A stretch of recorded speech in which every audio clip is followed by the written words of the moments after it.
ગુજરાતમાં છેલ્લા 5 વર્ષમાં 17 જેટલા પુલ ધરાશાયી થયા છે। હાલ નેશનલ હાઈવે ઉપર આવેલા 28 બ્રિજ દુર્ઘટનાની કગાર ઉપર છે। નદી પર આવેલા 13 બ્રિજ જર્જરિત હાલતમાં છે। બ્રિજના કામની ક્યાંક મંજૂરી તો ક્યાંક પુનઃનિર્માણની પ્રક્રિયા હેઠળ છે। ગંભીરા જેવા ઘણા બ્રિજ છે જ્યાંથી દરરોજના હજારો વાહન ચાલકો પસાર થાય છે। નેશનલ હાઈવે ઉપર 28 બ્રિજનું સમારકામ કે પુનઃનિર્માણ જરૂરી છે, નહીં તો કોઈ મોટી દુર્ઘટના બનતા વાર નહીં લાગે।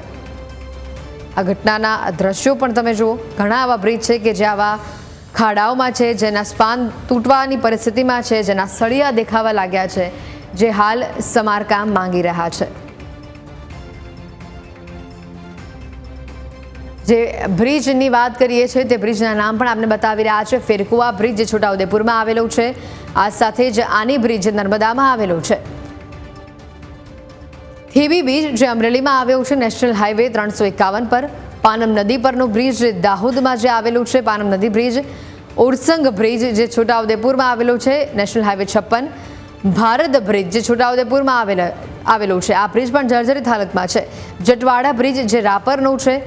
આલવ બ્રિજ દ્વારકાનું છે। આ તમામ બ્રિજો એવા છે કે જે ખૂબ જ ખરાબ સ્થિતિમાં છે। અમદાવાદનો શાસ્ત્રી બ્રિજ જે પણ ખરાબ સ્થિતિમાં જોવા મળ્યો છે। નર્મદા ભરૂચનો ઝારવા બ્રિજ જેની સ્થિતિ પણ કફોડી છે। માલેશ્રી બ્રિજ ભાવનગરનો જેની સ્થિતિ પણ અત્યંત દયનીય છે। કાળકિયા બ્રિજ જે અંકલેશ્વરનો છે જેની સ્થિતિ પણ ખરાબ છે। ઘાણીખૂટ બ્રિજ નેત્રંગનો। ઉચ્ચ બ્રિજ છોટાઉદેપુરનો। આ તમામ બ્રિજ એવા છે જે નેશનલ હાઈવે પરના છે અને ખરાબ સ્થિતિમાં છે। પૂર્ણા બ્રિજ નવસારીનો। રુદ્રમાતા બ્રિજ જે ભુજમાં આવેલો છે।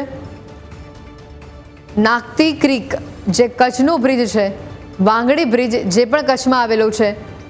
આમ તમામ જિલ્લાઓના જે આ બ્રિજની સ્થિતિ સામે આવી રહી છે। ફેરકુવા બ્રિજ, આની બ્રિજ, આ તમામ બ્રિજો ખૂબ જ ખરાબ, દયનીય, જર્જરિત સ્થિતિમાં છે। પાનમ નદી પરનું આ બ્રિજ, પાનમ નદી બ્રિજ જે દાહોદમાં આવેલું છે। આ તમામ નેશનલ હાઈવેના બ્રિજ જે ખૂબ જ અત્યંત કફોડી સ્થિતિમાં છે। કોઈ મોટી દુર્ઘટનાની આ બ્રિજો રાહ જોઈ રહ્યા છે અને એટલા જ માટે વહેલી તકે આ બ્રિજ પર સમારકામ કરવામાં આવે તેવી માંગ અત્યારે ઉઠી રહી છે। અમદાવાદનો શાસ્ત્રી બ્રિજ પણ આ હરોળમાં આવે છે। શાસ્ત્રી બ્રિજની હાલત પણ અત્યંત દયનીય છે। અહીંયા પણ બ્રિજની સ્થિતિ ખૂબ જ ખરાબ છે, જેના કારણે વાહન ચાલકોને અકસ્માતનો ભય સતાવે છે। આ તમામ બ્રિજમાં સ્થિતિ ખૂબ જ દયનીય છે।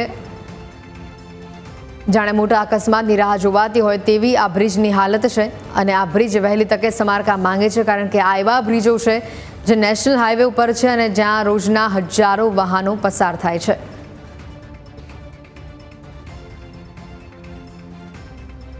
ત્યારે આ જે બ્રિજો દુર્ઘટનાની કગાર ઉપર છે તેનું સમારકામ હવે ક્યારે થશે તેને લઈને પણ સવાલો ઊભા થઈ રહ્યા છે।